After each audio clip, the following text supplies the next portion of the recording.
Afghanistan's daily losses amount as Pakistan trade routes stay closed. Concerns rise over Iran-Pakistan tensions and impact on Afghanistan. Taliban response to Lavrov's claims government is inclusive. Kabul, Afghanistan. Afghanistan is losing at least 100,000 daily from each border crossing due to closure with Pakistan. Muhammad Yunus Muhammad, the head of the Afghanistan Chamber of Commerce and Investment, reported. Muhammad noted that all crossings including Torkham, Spin Buldak, Ghulam Khan, Angur Ada and Dandi Patan have been shut down for transit and trade. Everyday traders suffer losses at each crossing due to the halting of tracks, he said, adding that ongoing situation harms both nations. Thousands of tracks have been stranded on both sides of border for a week, with many in transit. Drivers expressed concerns over delay in passport and visa distribution by Pakistan and the Taliban impacting businesses and ordinary citizens. Fruit and vegetable traders are particularly worried as perishable goods risk spoilage during the wait. Most of the fruit and vegetables we have loaded are going to spoil, and we may lose thousands of dollars, said one of the waiting drivers. Muhammadullah, a truck driver, shared his frustration with the visa process.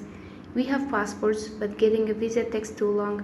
They give you 6 months and then say your visa is invalid, he explained. Pakistan's media recently reported that Pakistan's trade with Central Asian countries has halted. Muhammad Yahya, another driver, said, "We have brought Malta, a type of citrus fruit. We have been here for a week. We don't have any money to spend." Some drivers believe that the Torkham crossing and other trade routes are often closed by Pakistan during Afghanistan harvest seasons to hinder the export of Afghan fruits and vegetables. Amid scheduling Iran-Pakistan tensions, concerns are mounting about the potential effects on Afghanistan. Omar Daudzai, Afghanistan's former interior minister, said an escalation could lead to the closure of Afghanistan's borders with Central Asia. Talking to Amu, Daudzai expressed concerns that the presence of the terrorism groups in Afghanistan could widen the scope of conflicts within the country.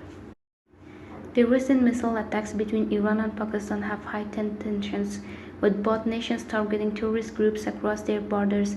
Iran has targeted the Jaish al-Adil group in Pakistan, while Pakistan has aimed at separatists in Iran's Sistan Balochistan. Afghanistan will suffer whether willingly or unwillingly in this exceptional situation, Daudzai noted. If tensions between Iran and Pakistan increase, they may close their borders with Afghanistan and Central Asia might follow suit. There is growing apprehension that the conflict between Pakistan and Iran could spill over into Afghanistan, with terrorist groups potentially targeting the country under Taliban rule. Despite the tension, Tehran and Islamabad continue to maintain relations with the Taliban. The conflict has shown no signs of abating in recent days. Pakistan's cabinet is set to hold an emergency National Security Committee meeting, while Iran's foreign ministry condemned Pakistan's border attacks as unbalanced and unacceptable. Muhammad Baqir Kalibaf, Speaker of the Islamic Council of Iran, issued a warning, stating, "If they cause the slightest damage to our country, we just need to change the angle so that they see the power." The tensions could also affect the upcoming Kabul meeting in Tehran, involving the Regional Contact Group and the Moscow format meetings.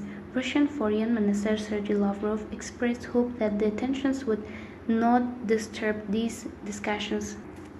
Both Iran and Pakistan have reported civilian casualties, including women and children, following the missile exchanges. Pakistan's media reported disruptions in flights, particularly those of state-owned airline PI through Iran's airspace. However, Turkey's foreign ministry stated that Iran and Pakistan are not seeking an escalation of tension. Kabul, Afghanistan, in response to Russian Foreign Minister Sergei Lavrov's remarks on the need for an inclusive government in Afghanistan, Taliban spokesman Zabihullah Mujahid claimed that Afghanistan currently has an inclusive and acceptable government.